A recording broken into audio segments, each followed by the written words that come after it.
மேல்கோட்டை புளியோகரை பொடி already ready பண்ணியாச்சு. இதுக்கு புளியோகரை பேஸ்ட் இப்போ ரெடி பண்ண போகிறோங்க. ஒரு கடாயில் எண்ணெய் விட்டுக்கிறேன். எண்ணெய் சூடானதுக்கப்புறம் இதில் கடுகு சேர்த்துக்கிறேன். ஒரு லெமன் சைஸ் அளவு புளி எடுத்து கரைச்சி வச்சுருக்கிறேங்க. அதை இதில் சேர்த்துக்கிறேன்.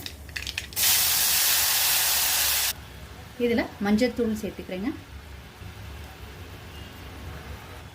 இந்த புளிக்கு தேவையான உப்பு, இது எல்லாத்தையும் ஒன்று சேர்த்து நல்லா கலந்து விட்டுக்கலாங்க. புளி கரைசல் முதல்ல ஊற்றுனதுக்கு இப்போ கொஞ்சம் திக்காக இருக்குங்க. இப்போ இதில் கொஞ்சம் வெல்லம் சேர்த்துக்கிறேங்க. புளி கரைசல் நல்லா கெட்டி ஆயிடுச்சுங்க. இப்போ இந்த ஸ்டேஜில் மேல்கோட்டை புளியோகரை பவுடர் ஆல்ரெடி வறுத்து அரைச்சி வச்சுருக்கிறத இதில் சேர்த்துக்கிறேன். இது நல்லா மிக்ஸ் பண்ணி விட்டுக்கலாம். நீங்கள் உங்கள் குவான்டிட்டிக்கு ஏற்ற மாதிரி பவுட்ரு வந்து சேர்த்துக்கோங்க. பவுட்ரு சேர்த்ததுக்கப்புறம் ஒரு நிமிஷம் கொதிக்க விட்டாச்சுங்க. இந்த கன்சிஸ்டன்சி கரெக்டானதாக இருக்குங்க. இப்போ இதை இறக்கிடலாம். இப்போ ஒரு கடாயில் எண்ணெய் விட்டுக்கிறேங்க. எண்ணெய் சூடானதுக்கப்புறம் இதில் கொஞ்சமாக கடுகு சேர்த்துக்கிறேங்க. அடுத்து நிலக்கடலை சேர்த்துக்கிறேன்.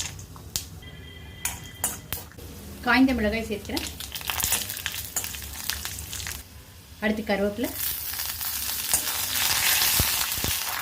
பெருங்காயத்தூள், எல்லாத்தையும் நல்லா கலந்து கொடுத்தாச்சு. இப்போ இந்த தாளிச்சதை ஏற்கனவே மிக்ஸ் பண்ணி வச்சிருக்கிற புளியோகரை பேஸ்டோட சேர்த்துக்கலாங்க. இப்போ இது எல்லாத்தையும் ஒன்று சேர்த்து கலந்து விட்டுக்கலாம். ரைஸ் போட்டு மிக்ஸ் பண்ணிக்கலாங்க.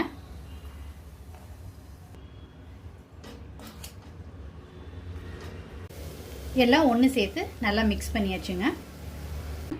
இப்போ புளிக்காய்ச்சல் காய்ச்சி அதில் இந்த புளியோதரை பொடியை போட்டு மிக்ஸ் பண்ணிவிட்டு அதை சாதத்தில் சேர்த்து மிக்ஸ் பண்ணி புளியோதரையை ரெடி பண்ணி வச்சுருக்குறேங்க.